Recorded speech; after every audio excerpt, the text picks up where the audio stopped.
नमस्कार, मैं हूं राम किंकर सिंह। दिल्ली तक की खास पेशकश में आपका स्वागत है। अपने सहयोगी शगुन भारद्वाज के साथ इस वक्त मैं मौजूद हूं इंदिरा गांधी स्टेडियम में।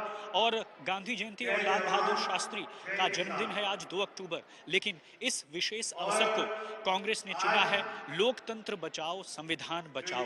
और ये महासम्मेलन हो रहा है दलित और अल्पसंख्यकों का। और आप देख सकते हैं कि किस तरह से जो तमाम कार्यकर्ता हैं, समर्थक हैं और नेता हैं। अगर मैं उच्च नेताओं की बात करूं तो सलमान खुर्शीद हैं और अरुण सिंह गोहिल हैं और साथ ही साथ दिल्ली प्रदेश कांग्रेस के अध्यक्ष अनिल चौधरी हैं। और तमाम जो नेता हैं आप देख सकते हैं वो मंच पर विराजमान हैं और अलग अलग तरीके से सभी दलित और अल्पसंख्यक महासम्मेलन में शिरकत दे रहे हैं। दरअसल दिल्ली में सबसे बड़ा जो आने वाला चुनाव है वह एमसीडी का चुनाव है, म्यूनिसिपल कॉरपोरेशन का। और वो चुनाव अक्टूबर के बाद कभी भी हो सकता है। डिलिमिटेशन अपने अंतिम चरण पर है। अगला और फाइनल चरण जो है वो 3 अक्टूबर के बाद संपन्न होगा। अब जितना समय लगेगा उसके बाद से ही जो है दिल्ली चुनाव में जाएगी। लेकिन उससे पहले दलितों और अल्पसंख्यकों को साधने के लिए दिल्ली कांग्रेस ने ये जमघट किया है। और साफ तौर पर अगर दलित और जो अल्पसंख्यक हैं वो साथ रहते हैं तो जाहिर तौर पर एक खासा तबका, एक बहुत अच्छी संख्या कांग्रेस के पास होगी।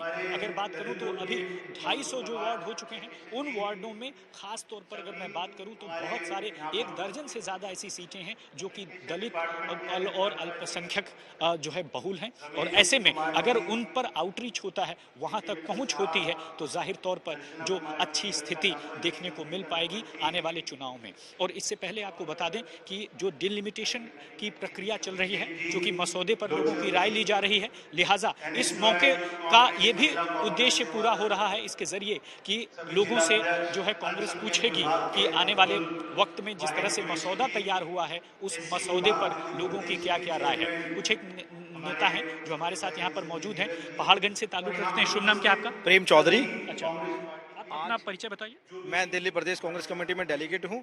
और आज हमारा यहाँ इंदिरा गांधी इंडोर स्टेडियम के अंदर दलित और अल्पसंख्यक सम्मेलन हो रहा है। जिस प्रकार से दिल्ली के अंदर आपने देखा कि परिसीमन जो अभी हुआ है, इलेक्शन कमीशन, दिल्ली के जो इलेक्शन कमीशन है उसने परिसीमन किया, उसमें एससी समाज और मुस्लिम समाज के ऊपर जो हमारी सीटें थे उनको कम किया गया और हमारे ऊपर हमारे हमला किया गया समाज के ऊपर, हमारे दलित समाज के ऊपर। इसीलिए लिखा है क्या कि लोकतंत्र बचाओ संविधान बचाओ? जी, लोकतंत्र बचाओ संविधान बचाओ सम्मेलन आज हमने यहाँ अनिल चौधरी जी के नेतृत्व में, जो कि हमारे दिल्ली के अध्यक्ष हैं, उनके नेतृत्व में आज हमने यहाँ पर दलित सम्मेलन किया है, जिसमें तमाम दिल्ली के हजारों की तादाद में कांग्रेस के कार्यकर्ता उपस्थित हैं और अपनी अपनी बात रख रहे हैं। और हम मांग कर रहे हैं इलेक्शन कमीशन से कि दलित समाज की जो सीटें कम हुई हैं उनको कम ना किया जाए और परिसीमन सही प्रकार से जिस प्रकार से पहले था उसको उसी तरह रखा जाए।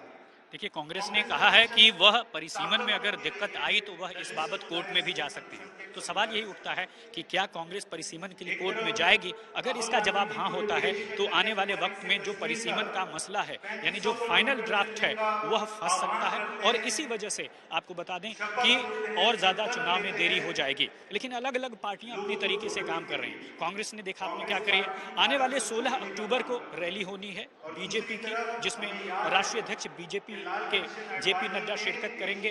वह बूथ मैनेजमेंट का प्रचार प्रसार करेंगे और लोगों तक अपनी बात रखेंगे। दूसरी तरफ आम आदमी पार्टी ने एमसीडी में आने के लिए अभियान चला रखा है। तकरीबन 1 महीने तक वह लोगों को, खासकर दिल्ली के लोगों को बताएंगे कि जो तीनों लैंडफिल साइट है उसका जिम्मेदार असल में है कौन। अब आपको बता देते हैं कि एमसीडी में दरअसल पिछले 15 सालों से ज्यादा का वक्त हो गया है। एमसीडी का में दरअसल बीजेपी का शासन है और यही वजह है कि कांग्रेस वक्त के साथ सिकुड़ते गई। लेकिन अब इस फैले हुए कैनवास में जो बीजेपी के पास है उसको खोने के लिए बहुत कुछ है, लेकिन कांग्रेस और आम आदमी पार्टी के पास पाने के लिए बहुत कुछ है। आपको बता दें कि आम आदमी पार्टी के कुछ पार्षद तो जरूर है, लेकिन कांग्रेस की स्थिति बहुत कम रही। तकरीबन धीरे धीरे सिमटते गए, कुछ लोगों ने पाला भी बदल दिया। अब ऐसे में यह देखना होगा कि आने वाले वक्त में किस तरह से ये सब कुछ आगे की तरफ बढ़ता है। लेकिन इतना जरूर है, इलेक्शन की एक बड़ी आहट है दिल्ली में और यही वजह है कि आम आदमी पार्टी और जैसा आपने देखा कांग्रेस और बीजेपी अपने अपने तरीके से जो है लोगों को, खासकर वोटरों में अपनी पहुंच बनाने की कोशिश कर रही है। शगुन भारद्वाज के साथ मैं राम किंकर सिंह, दिल्ली तक के लिए आज बस इतना ही।